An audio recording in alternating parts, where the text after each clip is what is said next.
প্রিয় গ্রামবাসী বিন্দু সর্বপ্রথম কৃতজ্ঞতা জানাই ওই মহান স্রষ্টা ইলাহির দরবারে যিনি আমাদিগকে দুনিয়াবি সমস্ত রকম পঙ্কিলতার নোংরা কাজ থেকে দূরে সরিয়ে রেখে পবিত্র একটি মাজলিসে আসার মতো তৌফিক ইনায়েত করেছেন।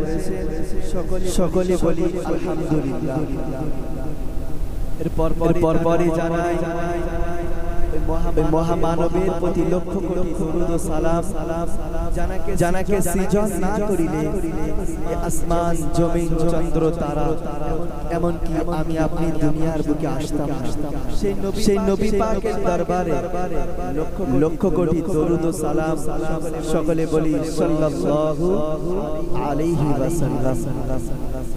অতঃপর আজ বিশ্ব নবী দিবস উপলক্ষে মহান ইসালে সাহেবের পিছনে যাদের মেহনত কমিটি সেক্রেটারি সাহেব সকলকে আমার আন্তরিক সালাম, প্রেম প্রীতি ভালোবাসা ও হার্দিক অভিনন্দন জানাই। আল্লাহ পাক রব্বুল আলামিনের দরবারে লক্ষ কোটি শুকরিয়া,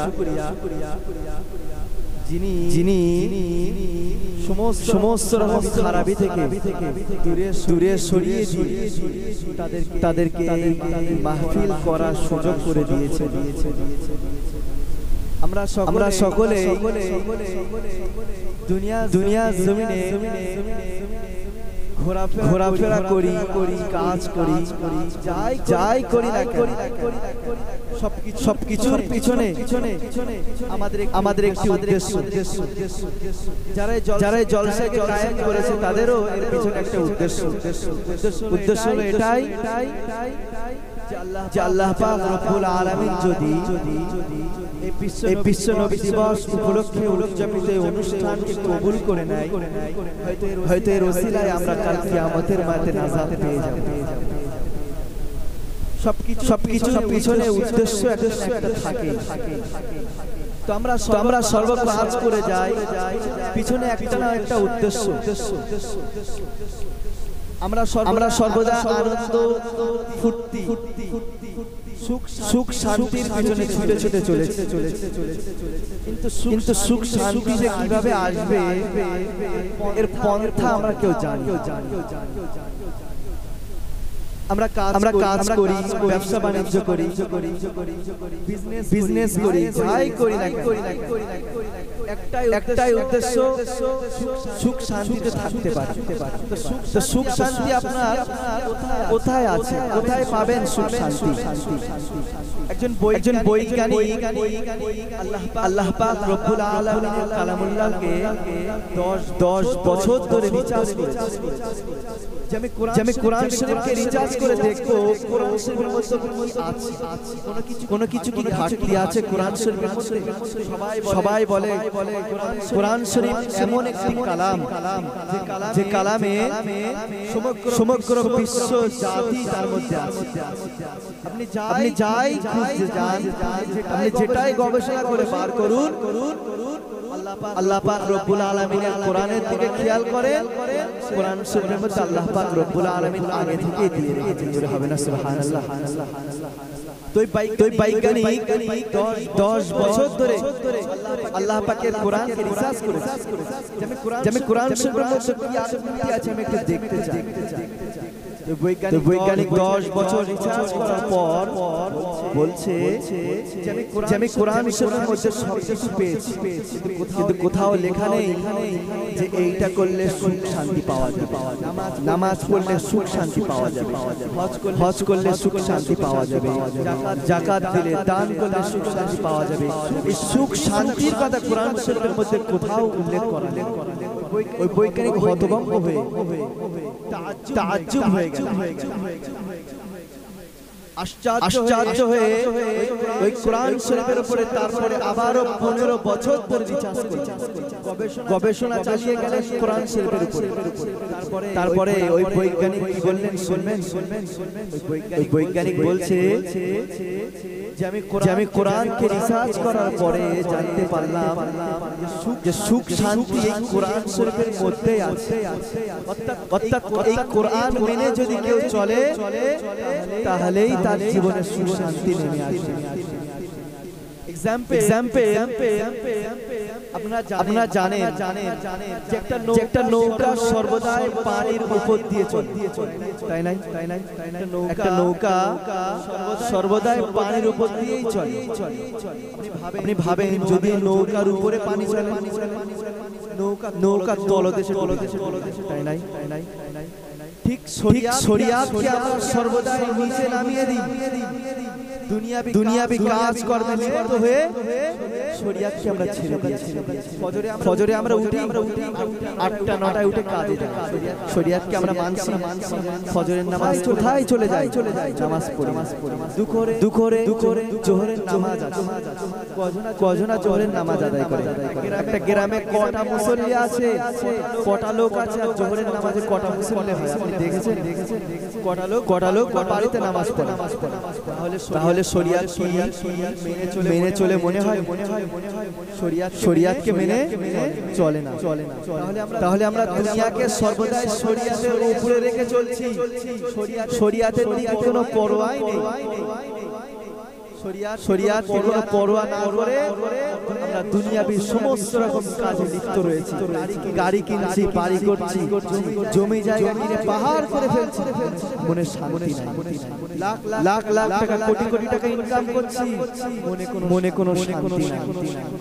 আরে যুবক শান্তি কোথায় পাবে? আগে কোরআন অনুযায়ী চলেন, রাসূলের সুন্নাহ অনুযায়ী চলেন, শরিয়াতকে সামনে রেখে শরিয়াত মোতাবেক আপনি চলেন, দেখবেন মনে কতটা প্রশান্তি লাভ করবেন। আপনি ফজরে উঠবেন, ফজরের নামাজকে আদায় করে আপনি রুজি রোজগারের জন্য বাইরে যাবেন, দেখবেন মনে কতটা শান্তি পাবেন। আপনি সমস্ত কাজ করবেন, শুরু করার পূর্বে বলবেন বিসমিল্লাহির রহমানির রহিম, আল্লাহর নামে শুরু করবেন, দেখবেন কতটা উপকার। ঠিক বলেনি? আপনি শোবার সময় ঈশার নামাজ আদায় করবেন, নামাজ করার পরে বিসমিল্লাহি, আপনি যদি দোয়া না জানেন বিসমিল্লাহির রহমানির রহিম বলে শুয়ে পড়বেন, দেখবেন মনে কতটা শান্তি পাওয়া যায় ফজরের সময়। তাহলে আমরা সর্বদাই শরিয়াতকে দুনিয়ার উপরে না রেখে দুনিয়াকে উপরে রেখে চলছি। ওই জন্য আমরা মনে সুখ শান্তি পাই না। আজ সমগ্র বিশ্ব জাতি মূর্খর দিকে চলে যাচ্ছে, আস্তে মূর্খর দিকে চলে। ইংরেজদের সুদূর প্রসারী চক্রান্তের শিকার হয়ে সাধারণ মুসলমান তারা নিজেদেরকে মুসলমান বলে দাবি করার মতো ন্যূনতম জ্ঞান পর্যন্ত তারা হারিয়ে ফেলেছে। আপনি জানেন সাধারণ শিক্ষা ব্যবস্থা এমনই ভাবে প্রলয়ন করা হচ্ছে যেখানে মুসলিম শিক্ষার্থীদের মূল্যবোধ থেকে শুরু করে মূল্যবোধ বলে কোনো জ্ঞান তাদের মধ্যে নেই। আপনি জানেন একজন মুসলমান ঘরের সন্তান যদি এই আধুনিক যুগে জ্ঞান বিজ্ঞানের সমস্ত স্তর যদি শেষ করেও ফেলে, রীতিমতো তারা ইসলাম থেকে অজ্ঞ না আছে তাদের মধ্যে নামাজ কালাম পড়ার কোনো জ্ঞান, না আছে হারাম হালাল জায়েজ নাজায়েজ পাক নাপাকির জ্ঞান, কোনো প্রকার ইসলামী কোনো জ্ঞানই নেই তাদের মধ্যে। কিছু সময় দেখা যায় বিবাহ সময় অনেকে কলেমা পড়ায়।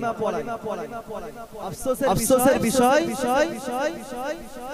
ছেলে এমএ পাস বিএ পাস কলেমা পড়ার সময় কলেমা পড়তে পারে। অথবাগা পোড়া কপাল, মুসলিম ঘরের সন্তান হয়ে ইমানি কলেমা পর্যন্ত আমরা পড়তে পারি না। তাওহীদের কলেমা আমরা শুধু ছাড় পেয়ে যাই একমাত্র নবী পাকের ওসিলায়। জানেন আমরা শেষ নবীর উম্মত। আমরা যদি শেষ নবীর উম্মত না হতাম আজ আমরা দুনিয়ায় থাকতে পারতাম। আগে নবী আম্বিয়া আলাইহিস সালাম যারা এসেছে তার উম্মতেরা আল্লাহর নাফরমানি করার সঙ্গে সঙ্গে আল্লাহ তাদের আযাব দিয়ে দিয়েছে।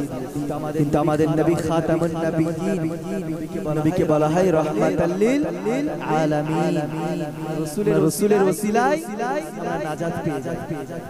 কত খারাপ কাজে লিপ্ত হয়ে যায়, খারাপ কাজে লিপ্ত হই না সেটা পরের কথা, আল্লাহর হুকুম মান্যতা দিয়ে আমরা কজন চলি। আপনার ঘরের সন্তানদেরকে খেয়াল করে দেখেন, দিন 12 ঘন্টা রাত 12 ঘন্টা মিলে 24 ঘন্টা, তার মধ্যে আমাদের জন্য 5 ওয়াক্ত নামাজ পড়া। কতজন এই সামান্যটুকু সময় দেয় নামাজে? আফসোসের বিষয়। আপনাদেরকে একটা থিওরি দিয়ে রাখি, ছোট্ট একটি কথা মনে রাখবেন। অনেক ব্যাখ্যা বিশ্লেষণের ভেতর দিয়ে ছোট্ট একটি কথা আমি নিশ্চিত জানি যারা জলসায় কায়েম করেছে এর পিছনে তাদের আনন্দ আছে, তাই না? আনন্দ না থাকলে জলসাকে কায়েম করার পিছনে এত ছোটাছুটি তারা করতো না। আপনারা জানেন ইমানদারের পরিচয়, ইমানদার চেনার আলামত কি আপনারা জানেন? ছোট্ট একটা আলামত বলে দেব। যারা ইমানদার হবে, বুঝাচ্ছেন? যারা ইমানদার হবে তারা সর্বদাই ভালো কাজে আনন্দিত হবে এবং খারাপ কাজে লজ্জিত হবে। ভালো কাজের কাজ যখন আসবে তারা মন প্রাণ দিয়ে খাটবে। হয়তো তারা নামাজ কালাম পড়ে না, তেমন জানে না, তারপরেও তারা রাসূল প্রেমিক, আল্লাহকে ভালোবাসে। কোনো ভালো কাজ হলে তারা জান লাগিয়ে খাটে এবং খারাপ কাজ যখন তাদের সামনে হয় তারা লজ্জিত হয়ে। তারা নিজেরাও যদি কোনো খারাপ কাজে লিপ্ত হয়েও পড়ে, শয়তান ওয়াসওয়াসায় পড়ে, নফসানি খায়েশে পড়ে, অনেক সময় গুনার কাজে লিপ্ত হয়ে যায়, তাই না? তারপরেও তারা লজ্জিত হবে, হায় আল্লাহ আমি কি করে ফেললাম, একটা মুসলমান ঘরের সন্তান, আমি একটা গুনাহ করে ফেললাম, আবার লজ্জিত হয়ে আল্লাহর কাছে ক্ষমা চাই। আর ইমানদার ভালো কাজের দিকে সবসময় অগ্রসর হবে, বাড়তে থাকবে। আজ একটা ভালো কাজ করেছি, পরে আরো দুটো ভালো কাজ করবে, এতে মনে আনন্দ পাবে, তৃপ্তি পাবে। তাহলে মনে রাখবেন আপনার মধ্যে ন্যূনতম হলেও আর এই ঈমানটাই হলো আমাদের জন্য একটা বড় জিনিস। যদি আপনি ঈমান ছাড়া কবরে যান, আপনার কবর অন্ধকার, কিছুই দেখতে পাবেন না। শেষ নবীর উম্মাত আপনার জন্য সুপারিশ করবেন নবী ঠিকই, কিন্তু আপনি কাফের হয়ে যদি মরে যান, আপনি যদি ঈমানটুকু না নিয়ে কবরে চলে যান, কে বাঁচাবে? আপনাকে কে বাঁচাবে?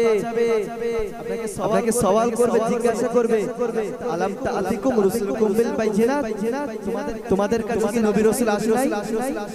যখন জাহান্নামের মধ্যে নিক্ষেপ করবে, জাহান্নামে নিক্ষেপ করার পরে তারা সর্বদাই ক্রন্দন করবে, সেই জাহান্নাম আমাদের মতো ছোটখাটো আগুন নয়, সে আগুন এত কঠিন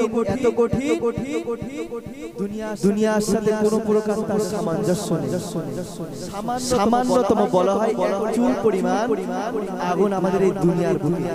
জাহান্নামের আগুন হাজার বছর পুড়িয়ে লাল করা হয়, সাদা করা হয়, তারপরে এমন কালো করা হয় সে আগুন, দীপ্ত আগুন, যে আগুনের নিজের চেহারা পর্যন্ত কেউ দেখতে পাবে না। আপনি কি করবেন যদি ঈমানটুকু না নিয়ে কবরে চলে যায়? কেউ আপনার সাহায্য করবে না।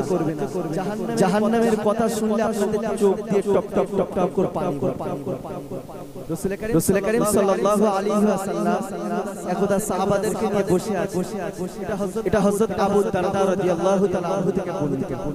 আবু দারদা রাদিয়াল্লাহু তাআলা আনহু বলছেন যে রাসূল করিম সাল্লাল্লাহু আলাইহি ওয়াসাল্লাম সর্বদাই আমাদেরকে জাহান্নামের আযাব সম্পর্কে জাহান্নামের আযাব সম্পর্কে অনেক সময় বর্ণনা করে বলতেন। একদিন রাসূল সাল্লাল্লাহু আলাইহি ওয়াসাল্লাম বলছেন যে জাহান্নামবাসীরা চিৎকার করবে, উদউ খাযানাতা জাহান্নাম। যখন জাহান্নামের আগুন সহ্য করতে পারবে না, বলবে উদউ খাযানাতা জাহান্নাম, জাহান্নামের পুরোহিতদেরকে ডাক দাও। এর আগে জাহান্নামবাসীদেরকে কিছু খাদ্য দেওয়া হবে, এমন একটা খাদ্য দেওয়া হবে, মিন দরি'in লা ইসমিনু ওয়া লা ইগুনি মিন জু। দরি নামক খাদ্য কি জানেন? লা ইসমিনু ওয়া লা ইগুনি মিন জু। এর অর্থ হলো যে খাদ্যটি পুষ্টিও যোগায় না, ক্ষুধাও নিবারণ করে না। জাহান্নামের এক খাদ্যের নাম কি বলেছি?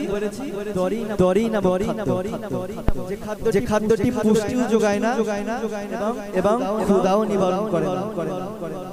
আপনারা কিছু মনে করবেন না, দুনিয়ার একটা খাদ্যের সঙ্গে জাহান্নামের একটা খাদ্যের মিল আছে।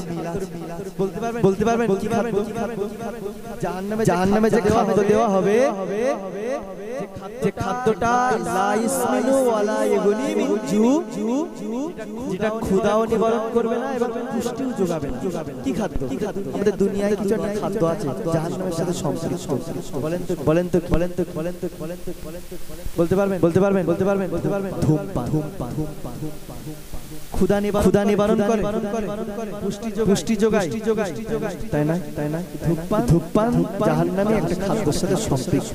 আল্লাহ পাক আমাদেরকে হেদায়েত দেন, আমিন। এরপরে তারা কষ্টের চিৎকার করবে, তাদেরকে দেওয়া হবে গুসসা। জাহান্নামীদেরকে কি দেওয়া হবে? গুসসা দেওয়া হবে। গুসসা কি জানেন? কাঁটাযুক্ত খাদ্য, একটা ফল, চারিদিকে কাঁটা দেওয়া থাকতো। তো খাদ্য খাবে কি, খাওয়ার সঙ্গে সঙ্গে গলা আটকে যাওয়ার সঙ্গে সঙ্গে পানি চাইবে। তাদের মনে পড়বে সেই দুনিয়ার কথা। আল্লাহ পাক তাদেরকে মনে করিয়ে দেবে যে দুনিয়ার জমিনে গলায় বেঁধে গেলে পানি পান করতাম, ইতিবিল মা, পানি নিয়ে আসো, পানি চাইবে। তাদের সামনে উপস্থিত করাবে হামিম, চোখ দিয়ে টপ টপ করে পানি পড়বে আপনার। হামিম গরম ফুটান্ত একটা পানি। ওই পানি খাওয়া তো দূরের কথা, সাওয়াত উজুহাহু, তাদের সামনে আনার সঙ্গে সঙ্গে সাওয়াত উজুহাহু, মুখকে ঝলসে পুড়ে ছাড়বে। ঈমান না নিয়ে মরবেন। ঈমান কি জিনিস? জাহান্নামে যখন দোয়া হবে, গলা আটকে যাবে, পানি চাইবে, গরম পানি দেওয়া হবে। এমন গরম পানি চেহারার সামনে আনবে, খাবে না। চেহারার সামনে আনলে চেহারা ঝলসে দেবে। সাওয়াত উজুহাহু, একে অপরে লাস্টে বলবে উদউ খাযানাতা জাহান্নাম, জাহান্নামের পুরোহিতদেরকে ডাক দাও, আমরা আজ সহ্য করতে পারছি। জাহান্নামের আযাব আমরা সহ্য করতে পারছি। কি কষ্ট! জাহান্নামের পুরোহিতদেরকে ডাক দাও। পুরোহিতরা আসবে, এসে বলবে কি হয়েছে বল। জাহান্নামীরা বলবে আমাদের এখান থেকে বাহির করে দাও, আমরা আর আযাব সহ্য করতে পারছি। পুরোহিতরা বলবে আলাম তাকুন তাতিকুম রুসুলুকুম বিল বাইয়িনাত, তোমাদের কাছে কি নবী রাসূল আসে নাই? জাহান্নামীরা বলবে কলু বালা, অবশ্যই এসেছিল, কিন্তু আমরা হতভাগা, আমরা রাসূলের কথা মান্যতা দেই। আমরা দুনিয়ায় আনন্দ ফুর্তি করে কাটিয়ে দিয়েছি, আফসোস করবে তারা। সেই জাহান্নামের পুরোহিতরা এই কথা বলে তারা চলে যাবে। কয়েক বছর পড়ে যাবে, ওরকম ভাবে তারা পুড়তে থাকবে আগুনের ভিতরে। আবার বলবে উদউ মালিক। জাহান্নামের পুরোহিতদেরকে ডাক দিয়ে যখন কোনো লাভ হবে না, তারা তখন মালিককে ডাক দেবে। জাহান্নামের মালিককে ডাক দেবে, মালিক। ডাক দেওয়ার পরে নামে আমাশ বলছেন যে জাহান্নামবাসীরা ডাকবে উদউ মালিকা, মালিক তাদের ডাকে সাড়া দেবে 1000 বছর পর। ডাকবে মালিক আপনি আমাদের জন্য সুপারিশ করে দিন। আল্লাহ পাক রব্বুল আলামিন যেন আমাদেরকে জাহান্নাম থেকে বাহির করে দেয়, আমাদেরকে যেন মুক্তি দিয়ে দেয়। মালিক তাদের ডাকে সাড়া দেবে 1000 বছর, 1000 বছর পরে সাড়া দিয়ে বলবে চুপচাপ আযাব ভোগ করো, আর কিছু বলবে। আমার ভাইরা শুনে রেখে দিন, জেনে রেখে দিন, জাহান্নামবাসীরা যখন একে অপরের আযাবের মধ্যে লিপ্ত হতে থাকবে, একের পর এক তাদেরকে আযাব দেওয়া হবে। প্রথম দেওয়া হবে খাদ্য, পান করতে পারবে না, কাঁটা জাতীয় খাদ্য দেওয়া হবে। পানি দেওয়া হবে, সে পানি পান করতে পারবে না। পানি দেবে, সামনে রাখার সঙ্গে সঙ্গে তাদের মুখে ঝলসে দেবে। একে অপরে তারা জাহান্নামের প্রহরীদেরকে ডাক দেবে। জাহান্নামের প্রহরীরা এসে তাদেরকে বলবে যে তোমাদেরকে নবী রাসূল আসেনি, তোমরা নবী রাসূলদের কথা কেন শুনোনি? জাহান্নামের প্রহরীরা এসে কথা বলে চলে যাবে। অনুরূপ ভাবে তারা যখন চিৎকার করে মালিককে ডাক দেবে, মালিক তাদের ডাকে 1000 বছর পরে তাদের ডাকে সাড়া দেবে। এমন অবস্থাতে জাহান্নামবাসীরা নিরুপায় হয়ে যাবে। জাহান্নাম কঠিন আযাব, যে আযাব সহ্য করতে পারবে না। রাসূল কারীম সাল্লাল্লাহু আলাইহি ওয়াসাল্লাম জাহান্নামের ভয়াবহ আযাব সম্পর্কে যখন সাহাবাদেরকে নিয়ে বক্তব্য দিতেন, সাহাবাদের চোখ টপ টপ টপ টপ করে পানি ঝরে পড়তেন। তারা একে অপরে যখন জাহান্নামের বাসীদেরকে কথা শুনবে না, মালিকও শুনবে না, পুরোহিতরাও শুনবে না, তখন তারা একে অপরে বলতে লাগবে যে আমাদের আর কোনো রাস্তা নাই, আমাদের একমাত্র আল্লাহ পাক রব্বুল আলামিন আমাদেরকে বাঁচাতে পারে। তারা বলবে আল্লাহ পাকের থেকে অতি দয়ালু আর কেউ নেই, তাই না? আল্লাহ পাকের নাম কি? রহমান। এর মানে হলো অতীব দয়ালু। আল্লাহর আরেক নাম আছে ক্ষমাশীল, গফুর। আল্লাহর আরেক নাম হয় গফফার, অধিক ক্ষমাশীল। কিয়ামতের দিনে জাহান্নামীরা যখন জাহান্নামে চলে যাবে, আল্লাহ পাকের দয়া তারা আর পাবে না। কেন বলেন তো? রাসূল কারীম সাল্লাল্লাহু আলাইহি ওয়াসাল্লাম বলছেন যে কাফেরদের দোয়া আল্লাহ পাক রব্বুল আলামিন কবুল করবে না। তারা তো আল্লাহর নাফরমানি করার কারণে জাহান্নামে গিয়েছে। তারা যতই আল্লাহকে ডাক দেয়, আল্লাহ তাদের ডাকে কখনোই সাড়া দেবে না। কেননা জাহান্নামীদের একের পর এক শাস্তি তাদেরকে দিতেই থাকে। তারা যখন মালিককে ডাক দিয়েও লাভ হবে না, তখন বলবে উদউ রাব্বাকুম, তোমরা তোমার প্রভুদেরকে ডাকো। তারা জাহান্নামীরা রবকে ডাকবে, ইয়া রব্বি আমাদের এখান থেকে বাহির করে দাও, আমরা জাহান্নামের আযাব আর সহ্য করতে পারছি না। আল্লাহ পাক রব্বুল আলামিনকে যখন তারা এই কথা বলবে, আরো বলবে যে আমরা ছিলাম অত্যাচারী কওমদের মধ্যে। রব্বানা আখরিজনা মিনহা ফাইন উদনা ফাইন্না যালিমুন। আল্লাহ আপনি একবার আমাদের এখান থেকে বাহির করে দেন, আমরা আর অত্যাচারী জুলুমকারীদের অন্তর্ভুক্ত হব না। মরে যাওয়ার পরে আর কি ফিরে আসার ইচ্ছা আসে? আর আসতে পারবে? কেউ আসতে পারবে না। যখন আল্লাহ তাআলার কাছে তারা বলবে, আল্লাহ এমন একটা জবাব দেবেন, আপনাদের শুনে কর্তব্য বিভোর হয়ে যাবে। আল্লাহ বলবেন ইকসাউ ফিহা ওয়ালা তুকাল্লিমুন। দয়াময় আল্লাহ এই কথা বলবেন। এর মানে হলো লাঞ্ছিত অবস্থায় জাহান্নামের ভিতরে থাক, কোনো কথা বলবি না। দয়াময় আল্লাহ যখন জাহান্নামীদেরকে এই কথা বলবে, তাহলে কি হবে একবার ভেবে দেখেছেন? পুরোহিতরা তো এসে বলবে কেন নবী রাসূল আসার পরেও তোমরা ঈমান আনোনি। মালিক তো তবু 1000 বছর পরে এসেও বলবে জাহান্নামে আযাব ভোগ করো। মানে আল্লাহ কি বলবে? ইকসাউ ফিহা ওয়ালা তুকাল্লিমু, লাঞ্ছিত অবস্থায় জাহান্নামে থাক, কোনো কথা বলবি না। তারা নিরুপায় হয়ে যাবে। আল্লাহ থেকে যে আশা করেছিল রহমতের সেটাও পাবে না। কেন তারা পাবে? তারা তো কাফের, বেঈমান হয়ে গেছে। ওইজন্য ঈমানটুকু নিয়ে মরার সর্বদাই চেষ্টা করতে হবে। আমি কথা আগেও বলেছি যে আমরা সর্বদাই সার পেয়ে যাই খাতামুন নবিয়্যিন, যিনি হলেন রাহমাতাল লিল আলামিন, শেষ নবীর উম্মত। এজন্যই আমরা ছাড় পেয়ে যাই। আমরা সকলেই প্রায় শুনি যে নবী রাহমাতুল লিল আলামিন শুনি, তাই তো নাকি? এই রহমাতুল লিল আলামিন, রহমত মানে কি? রহমত আলামিন হলো আলামের জমা। এটা নাহবি কায়দা, বুঝেছেন? নাহবি কায়দা অনুযায়ী আলামিন হলো আলামের জমা, অর্থাৎ অনেকগুলো আলাম। আলাম হলো মানে জগৎ। আলাম মানে কি বলেছি? জগৎ। আলাম তিনটে হয়।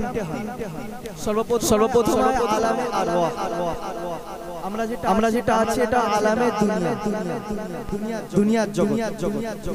এরপরে হবে আখিরাতের জগৎ, যেটাকে বলা হয় আলামে বারযাখ। তো নবীকে কেন বলা হয় রাহমাতুল লিল আলামিন? সমস্ত আলামের জন্য তিনি রহমত স্বরূপ। আপনি খেয়াল করে দেখেন, দুনিয়া সৃষ্টি হওয়ার পূর্বে হযরত আদম আলাইহিস সালামকে যখন আল্লাহ পাক রব্বুল আলামিন সৃষ্টি করেছিলেন, তার কয়েক হাজার বছর পূর্বে আমার আল্লাহ পাক রব্বুল আলামিন আমার নবী পাকের নূরকে সৃষ্টি করে দেখিয়ে দিয়েছিলেন। জোরে হবে না সুবহানাল্লাহ? আমার নবী পাকের নূরকে আদম আলাইহিস সালামের সৃজন করার অনেক হাজার বছর পূর্বে নূরকে সৃষ্টি করে দিয়েছিলেন। যখন আদম আলাইহিস সালামকে সৃষ্টি করেছেন আল্লাহ পাক রব্বুল আলামিন, সৃষ্টি করার পরপরই আদম আলাইহিস সালামের রূহকে রূহ এই হিউম্যান বডিতে প্রবেশ করে। আমাদের দেহ মরে গেলে কিছু থাকে, শুধু পড়ে থাকে। আদম আলাইহিস সালামের হিউম্যান বডি আছে, রূহকে আল্লাহ বললেন প্রবেশ করো। আদম আলাইহিস সালামের রূহ প্রবেশ করার সঙ্গে সঙ্গে বাইরে হয়ে চলে আসে। ইয়া রাব্বি, আল্লাহ ভিতরে খুবই অন্ধকার, আমি থাকতে পারবো না। আল্লাহ পাক রব্বুল আলামিন আল্লাহ পাক তার হাবিবের নূরকে একটু হিউম্যান বডির মধ্যে প্রবেশ করে দিলেন। এরপর আদম আলাইহিস সালামকে বললেন যাও তুমি বডিতে প্রবেশ করো। সঙ্গে সঙ্গে বডিতে প্রবেশ করলো সবল হিউম্যান বডি জেগে উঠল এবং আল্লাহকে বললেন আলহামদুলিল্লাহ, এখন আমি তাহলে সর্বপ্রথমে আমার আল্লাহ পাক রব্বুল আলামিন আদম আলাইহিস সালামকে সৃষ্টি করার পরেও আমার নবী পাকের রূহ, নবী পাকের নূর দ্বারাই আদম আলাইহিস সালামের রূহ ওই বডিতে প্রবেশ করতে পেরেছিল। তাহলে আমার নবী রহমত নয়, আলামে আরওয়াহ জন্য রহমত নয়। এরপরে আসেন দুনিয়া, আলামে দুনিয়া। আলামে দুনিয়ায় আমরা নবীকে রহমত স্বরূপ পেয়েছি। আমাদের নবী আসার পূর্বে আইয়ামে জাহেলিয়াতের যুগ বলা হতো। কি বলা হতো? জাহেলিয়াতের যুগ, যে যুগে মানুষকে কোনো বাছাই করতে না, মারামারি, কাটাকাটি, খুনোখুনি, জিনা, ব্যভিচার, সমস্ত রকম খারাপ কাজ হতো। মানুষ চাতক পাখির ন্যায় চেয়ে থাকতো কখন আল্লাহর তরফ থেকে একটা দূত আসবে, যিনি আমাদেরকে সঠিক পথ দেখাবে, সেই পথ অনুযায়ী চলবো, আল্লাহর রাজি খুশি করে জান্নাতে প্রবেশ করব। ঠিক তেমনই সময় আমার আল্লাহ পাক নবী মুহাম্মদ সাল্লাল্লাহু আলাইহি ওয়াসাল্লামকে পাঠিয়েছিলেন। জোরে হবে না সুবহানাল্লাহ? এত তো ঘোর অন্ধকারের মধ্যে নিমজ্জিত ছিল। আপনি খেয়াল করে দেখেন, আমি বলেছি না সর্বপ্রকার সাবসিডি ফ্যাসিলিটি পায় একমাত্র আমরা নবী পাকের উম্মাত, শেষ নবীর উম্মাত। মুসলমান ঘরের ছেলেরা শুনে রেখে দিন, আপনি হযরত মুসা আলাইহিস সালামের দিকে খেয়াল করে দেখেন। মুসা আলাইহিস সালাম যখন আল্লাহ পাকের আদেশে তার উম্মতদেরকে যখন আল্লাহ পাকের দিকে আহ্বান করতেন, সেই জামানায় একজন ফিরাউন নামক এক বদমাইশ ছিল। হযরত মুসা আলাইহিস সালাম ওই ফিরাউনের ঘরে ছোট থেকে মানুষ হয়ে লালন পালন হয়ে বড় হয়েছে। আল্লাহ পাক রব্বুল আলামিন যখন মুসা আলাইহিস সালামকে জ্ঞান দিলেন, বিবেক দিলেন, বুদ্ধি দিলেন, তারপরে যখন নবুয়তি দান করলেন, মুসা আলাইহিস সালামকে বললেন, হে নবী মুসা, তুমি আমার দাওয়াতকে তাদের মাঝে প্রচার করে দাও। আল্লাহর হুকুম আহকাম মুসা আলাইহিস সালাম পালন করতে শুরু করে দিলেন। কিন্তু মানুষ সর্বদাই কি হয়, সঠিক পথের দিকে আসতে চায় না। এর পিছনে একটাই কারণ, ইবলিস শয়তান কোন উম্মাহ আদম সন্তানকে ছাড়বে, সর্বদাই দাগা দেয়। তো মুসা আলাইহিস সালাম যখন আল্লাহর হেদায়েতের কথা বলতে লাগলো, ফিরাউনের সহ্য, ফিরাউন তো এদিকে খোদা বলে দাবি করেছে নিজেকে। আল্লাহ পাক রব্বুল আলামিন মুসা আলাইহিস সালামকে বললেন, নবী মুসা, তুমি তোমার লশকরদেরকে নিয়ে, তোমার উম্মতদেরকে নিয়ে এওয়াতান পার করে, এওয়াতান ছেড়ে দিয়ে ওখানে চলে যাও, নীল নদ পার হয়ে চলে যাবে মুসা আলাইহিস সালাম। লম্বা ঘটনা। তো মুসা আলাইহিস সালাম যখন পার হয়ে চলে যাবেন, সামনে নীল নদ। মুসা আলাইহিস সালাম আল্লাহর কাছে ফরিয়াদ করছেন, ইয়া রাব্বি আল্লাহ, পিছনে ধাওয়া করেছে ফিরাউন লস্কর, তারা আমাদেরকে পেলে মেরে ফেলবে। আর সামনে নীল নদ, কোথায় যাও? আল্লাহ বললেন, নবী মুসা, তোমার লাঠিকে ধরো, নীল নদে তোমার লাঠিটা ফেলো। লাঠি ফেলার সঙ্গে সঙ্গে দুই দিক থেকে পানি ভাগ হয়ে গিয়ে মাঝখান দিয়ে সুন্দর একটি রাস্তা হয়ে গিয়েছিল। সুবহানাল্লাহ। রাখে আল্লাহ, মারে। আল্লাহ পাক যদি বাঁচাতে চায়, কেউ মারতে পারবে? যখন রাস্তা হয়ে গেল, মুসা আলাইহিস সালাম তার সেনাবাহিনীদেরকে নিয়ে ওই রাস্তা দিয়ে চলতে লাগলো নদীর মাঝখান। ফিরাউনের লস্কর, ফিরাউন দেখে বলছে, নদীর মাঝখান দিয়ে রাস্তা কিভাবে হলো? আবার রাস্তা, এই রাস্তা দিয়ে মুসা আলাইহিস সালাম তার উম্মতদেরকে নিয়ে চলে যাচ্ছে। আমরাও এই রাস্তা দিয়ে ধাওয়া করব, নবীকে আমরা মেরে ফেলব। যখন মুসা আলাইহিস সালাম রাস্তা পার হয়ে ওপারে চলে গেলেন, আল্লাহ বললেন, তোমার লাঠিকে তুলে নাও। এদিকে ফিরাউন তার লশকরদেরকে নিয়ে তেমনই সময় নদীর মাঝ বরাবর পৌঁছে মুসাকে মারতে যায়। এদিকে ফিরাউন যখন মাঝখানে চলে গেল, মুসা আলাইহিস সালাম লাঠিটা তুলে নিল, সঙ্গে সঙ্গে দুই ধার চাপিয়ে দিয়ে তলদেশে ডুবিয়ে দিয়ে তাদেরকে মেরে ফেলল। আমার বলার উদ্দেশ্য হলো যে নবীর উম্মাত সেই জামানায় নবী তাদেরকে আল্লাহর পথে আহ্বান করেছে, আল্লাহর ডাকে সাড়া তারা দেয়নি। আল্লাহ তাদেরকে গজবে গ্রেফতার করে নিয়েছে, ডুবিয়ে মারলো, তাই না? আমার বলার উদ্দেশ্য হলো যে নবীর হুকুম আহকাম আল্লাহর কথা অনুযায়ী নবী প্রচার করে, আর আমরা যদি সেই কথা অনুযায়ী না চলি, তাহলে আল্লাহর আযাবে গ্রেফতার হতে হবে। আমাদের এদিকে যেমন নবী